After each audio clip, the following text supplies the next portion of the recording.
just to go and deliver that message. And on that message, there's one in the Topkapi Museum in Turkey. I have seen it with my own eyes. It begins, Bismillahir Rahmanir Rahim, in the name of Allah, most gracious, most merciful. First ayah of the Quran. It begins with the first ayah of the Quran. It says, from Muhammad Rasulullah to Heraclius, the emperor at Constantinople, accept Islam and be benefited.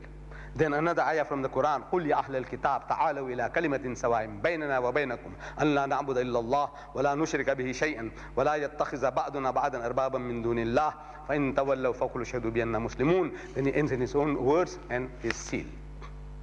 5 letters went out like that. Allah's kalam, He is giving it to the non-Muslim. Those people had no taharat whatsoever. They didn't wash the backsides. You know that? Our Nabi didn't say, look, you go and ask the fellow. He said, look, did you have a bath? He said, no. Go, ghusl and come. No. He said, look, go and give it all respect. This is what our Nabi did. So, if you giving the Quran, if you are in trouble, you are in good company.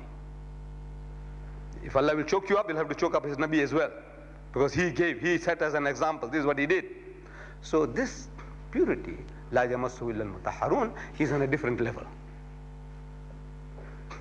And you ask the alim, there are alims, they tell you, no, you can't give. Because it's Arabic script. That makes it holy. All right? You can give a translation. The same fellow will tell you, you can give translation. It's all right. There are 10 million Coptic Christians in Egypt. Egyptian Christians who speak Arabic as the mother tongue. They are the original people of Egypt. These are converts to Islam. All the Egyptian Muslim, 40 million are converts from Coptic Christianity. You didn't know that? Before Islam reached Egypt, what were they? They were Coptic Christians, all. So the majority of them became Muslim, and those that remained behind, today there are 10 million Coptic Christians in Egypt. I'm asking this Sheikh, this alim, ask him, what translation will you give him? Afrikaans? Chinese? What translation? Come on, tell me now. They are Arabs, man. What translation? He said, no, I can't give you Arabic. I must give you Zulu. Does it make sense to you? Lunacy, man, lunacy. Now tell me, I said, look, here, 10 million there. In the Lebanon, there are Arab Christians. There are 15 million Arab Christians in the world. Tell me, what translation will you give them? What translation? Tell me. You, if our Nabi was there, say, no, we can't give him this Arabic Quran, we must have it, somebody translate it in Chinese, and then give it to him. Is that what he will do? Huh? Look, what did he do? He wrote letters in Arabic to people who couldn't read Arabic, because he couldn't help it. If he knew Greek, he would have written the first letter in Greek. To the Ethiopian, he would send in Ethiopian language. To the Yemen, he would send the Yemenis language. No. What they knew Arabic, they wrote it in Arabic, and they sent somebody, hoping somebody will translate it for them. That's what he did. The Arabic Quran, verses he sent out, what is good for my Nabi is good enough for me. He set me an example. So if I'm in trouble, I'm in good company. You are also in good company. Yes, my brother.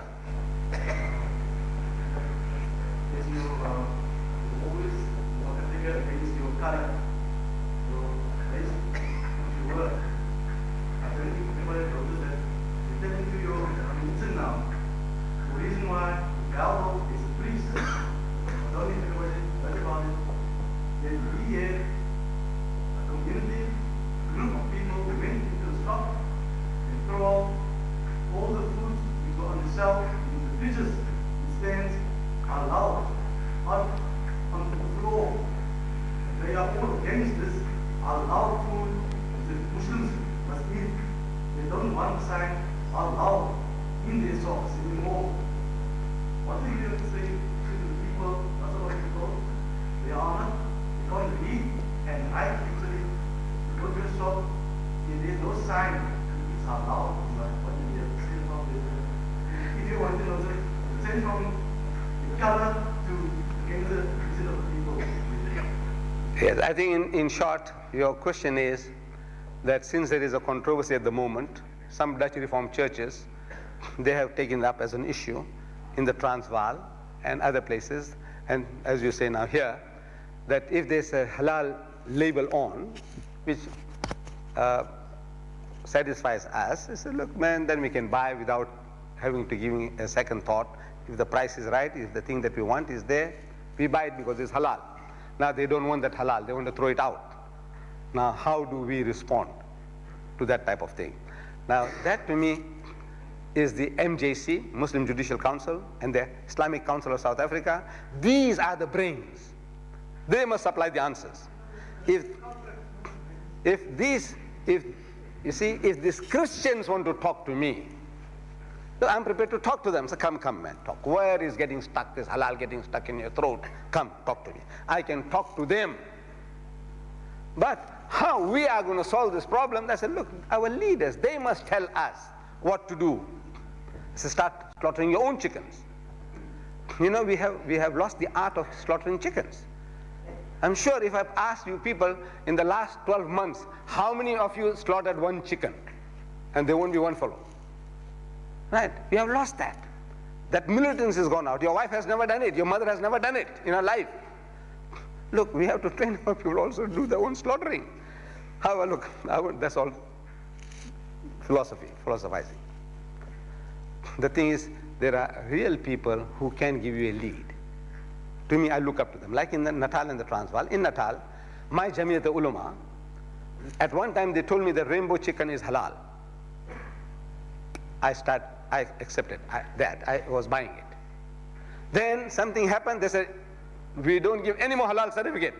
So, I don't buy any more rainbow chickens. I trust them. Because I know my alims, you can't buy them. You can't bribe them. They can make mistakes. They can make wrong decisions, but you can't buy them. So if my alim, I have trust in them. There are so many other things I fight and argue and debate, like the Quran issue. I'll argue and debate with them. But halal and haram, no arguments. He tells me rainbow chicken halal, I said, right.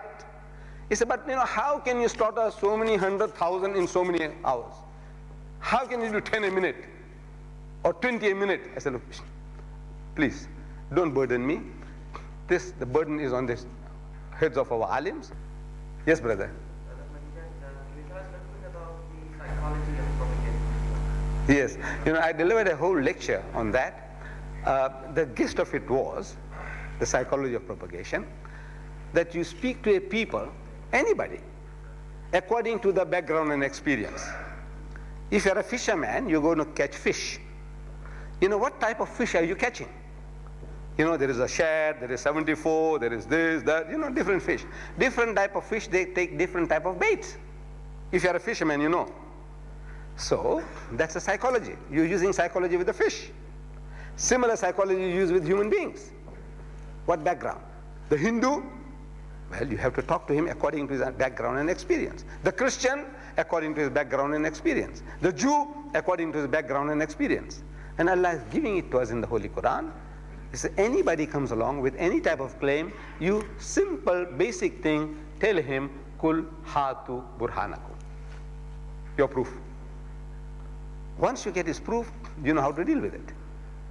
This is the psychology I was trying to explain. The tape will be available, inshallah, shortly, because it took more than an hour to expound that. Yes?